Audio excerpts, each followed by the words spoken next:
Assalamualaikum warahmatullahi wabarakatuh. Tabi'un. Alhamdulillah, assalatu wassalamu ala rasulillah, Sayyidina Muhammad ibni Abdillah, wa ala alihi wa sahbihi wa man tabi'a risalatah. Ashhadu an la ilaha illallah wahdahu la syarikalah. Wa ashhadu anna Muhammadan abduhu wa rasuluh la nabiyya ba'dah. Amma ba'du. Alhamdulillah, puji syukur kepada Allah yang Maha Ghafur, yang mana nikmatnya senantiasa terkucur. Semoga kita termasuk ke dalam seorang hamba yang senantiasa bersyukur, tidak kufur dan tidak takabur. Salawat teriringkan salam semoga senantiasa tercurahkan kepada junjungan kita, seorang Nabi Agung. Beliau adalah sosok yang paling mulia. Beliau adalah panutan kita sebagai manusia, khususnya seorang muslim dan muslimah, yaitu Habibina wa Nabina wa Maulana Muhammad sallallahu alaihi wasallam. Semoga kita termasuk ke dalam umatnya yang akan mendapatkan syafaatnya. Amin. Allahumma amin.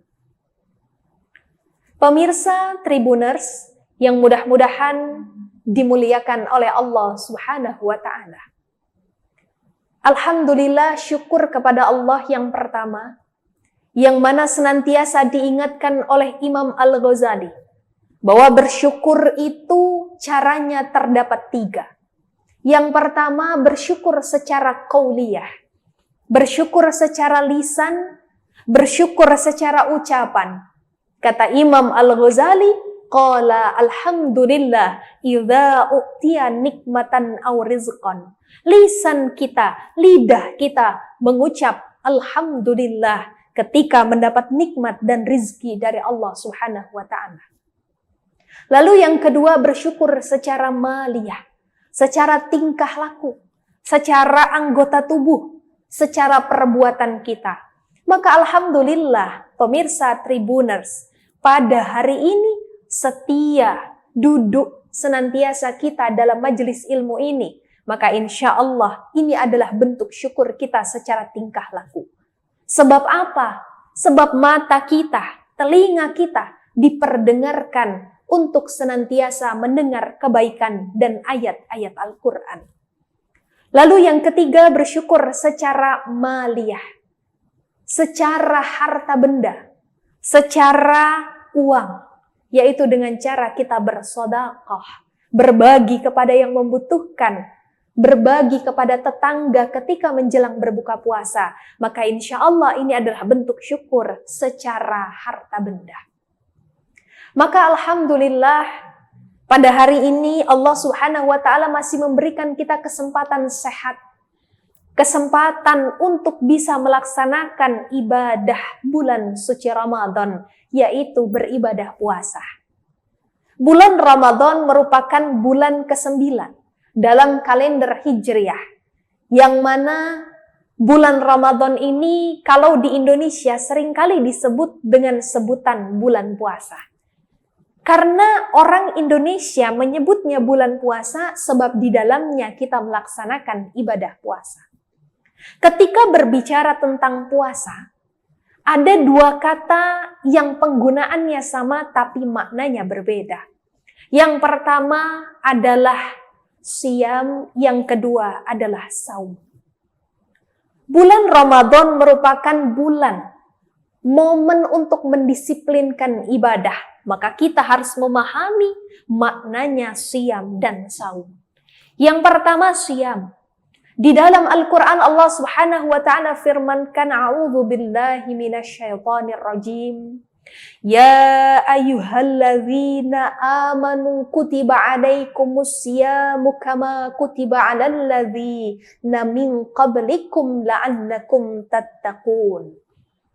Yang mana artinya adalah kita diperintahkan oleh Allah Subhanahu wa taala untuk melaksanakan ibadah puasa.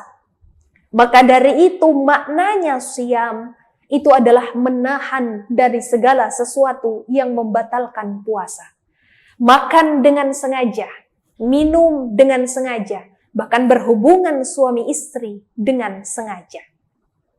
Ketika kita biasanya setiap pagi sarapan ketika bukan bulan Ramadan, maka ketika datang bulan Ramadan terlupa pagi-pagi sarapan.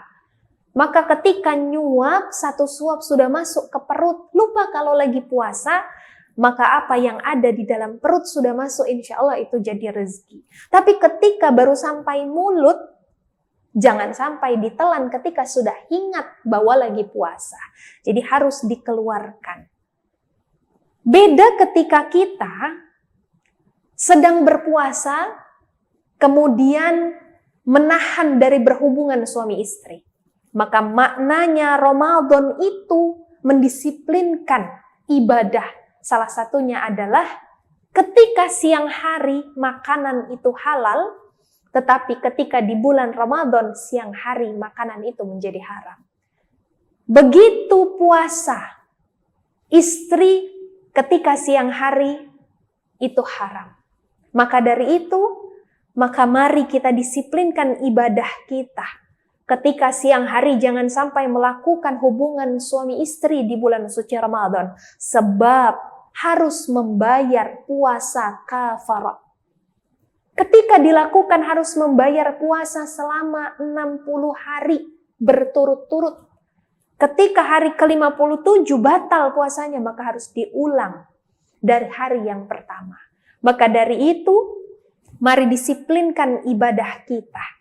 Sebab sudah diatur waktunya kapan kita berbuka, kapan waktunya imsak, kapan waktunya kita sahur, kapan waktunya kita melaksanakan ibadah tarawih. Maka dari itu yang pertama maknanya adalah yaitu siam, menahan dari segala sesuatu yang membatalkan puasa. Lalu yang kedua ada saum. Saum itu adalah puasa plus. Bukan hanya menahan dari yang membatalkan puasa, tapi juga menahan dari yang membatalkan pahala puasa. Sebab apa? Kata Nabi, banyak orang-orang yang berpuasa, tapi hanya mendapatkan lapar dan dahaga saja. Sebab apa? Puasanya hanya menahan haus, hanya menahan lapar saja, tapi tidak menahan dari yang membatalkan pahala puasa. Apa saja yang membatalkan pahala puasa? Contoh yang pertama, bohong. Kadang-kadang banyak dari ibu-ibu udah dandan cantik-cantik, pengen berangkat ke kondangan, begitu dilihat sama anaknya, mau pergi kemana? Mah pengen ikut. Tapi ibunya bilang, udah, mama mau pergi ke dokter, mau suntik. Padahal mau pergi kondangan, ini adalah bentuk kebohongan yang dilakukan oleh ibu kepada anaknya. Apakah di sini ada pemirsa Tribuners yang sering melakukan hal demikian? Maka hati-hati, ini adalah salah satu bentuk kebohongan yang bisa mengurangi pahala puasa kita. Lalu terkadang ketika bulan Ramadan, kebiasaan di bulan-bulan lainnya ikut dilaksanakan. Contohnya ngegosip, ribah, ngomongin orang. Kalau kata Imam Al-Ghazali, yang namanya puasa itu ibaratkan buah. Ketika kita melakukan pelanggaran, maka buahnya diiris, dipotong. Diiris lagi sebab melakukan pelanggaran, sampai begitu seterusnya habis dan tidak mendapatkan apa-apa. Maka marilah pemirsa Tribuners dimanapun berada, momen Ramadan ini adalah momen yang harus kita siapkan dengan sebaik-baiknya. Sebab Ramadan merupakan salah satu bulan yang penuh dengan ampunan. Maka perbanyaklah berdoa kepada Allah. Allahumma innaka afuwun tuhibbul afwa fa'fu anni. Berdoa kepada Allah, memohon ampun, memohon taubat, supaya mendapatkan ampunan darinya. Lalu bagaimana caranya supaya dapat ampunan dari Allah? Yang pertama yaitu puasa dengan sungguh-sungguh. Man shoma Ramadhana imanan wahtisaban ghufira lahu ma taqaddama min dzambi. Siapa yang berpuasa dengan keimanan, dengan kesungguhan, maka Allah Subhanahu wa taala akan mengampuni dosa-dosanya. Amin, Allahumma amin. Maka dari itu, marilah kita perbanyak istighfar kepada Allah, apalagi menjelang berbuka puasa. Siapkan waktu terbaik, kita zikir kepada Allah, tapi ingat pemirsa Tribuners, jangan zikirnya di depan makanan. Sebab kalau zikir depan makanan nanti kita sambil mikir, ini makanan mana yang mau dimakan dulu, makanan mana yang mau disantap dulu. Maka dari itu zikirlah, ingatlah kepada Allah. Ketika kita zikir, ingat ke Allah Subhanahu wa taala, maka insya Allah senantiasa kita akan merasa tenang. Kita akan merasa tentram sebab ingat kepada Allah Subhanahu wa taala. Pemirsa Tribuners, selanjutnya bulan Ramadan merupakan bulan yang penuh dengan kemuliaan sebab di dalamnya terdapat malam Lailatul Qadar. Malam yang lebih baik daripada 1000 bulan, 83 tahun lamanya. Maka para ulama sepakat yang mana malam Lailatul Qadar itu turunnya yang pertama disepakati pada malam 17 Ramadan sampai akhir pada malam-malam ganjil.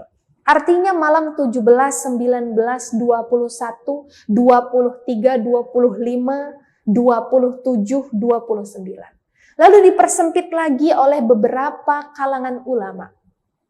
Sejak mulai malam 21, 23, 25, 27 hingga malam ke-29. Bahkan jumhur ulama mengatakan bahwa malam Lailatul Qadar itu ada di malam ke-27 bulan Ramadan. Maka mari ibu-ibu kita manfaatkan akhir-akhir bulan Ramadan.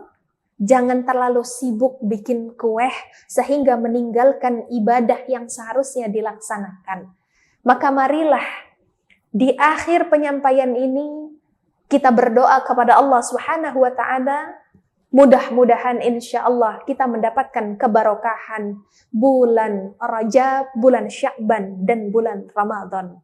Allahumma barik lana fi Rajaba wa Sya'bana wa balighna Ramadhana waghfir lana dzunubana. Amin amin Allahumma amin. Demikianlah yang dapat saya sampaikan. Mohon maaf jika ada kesalahan. Ada kuntilanak naik pesawat. Semoga apa yang disampaikan ilmunya bermanfaat. Amin amin ya rabbal alamin. Saya akhiri, wallahul muwafiq ila aqwamit thariq. Wassalamu alaikum warahmatullahi wabarakatuh.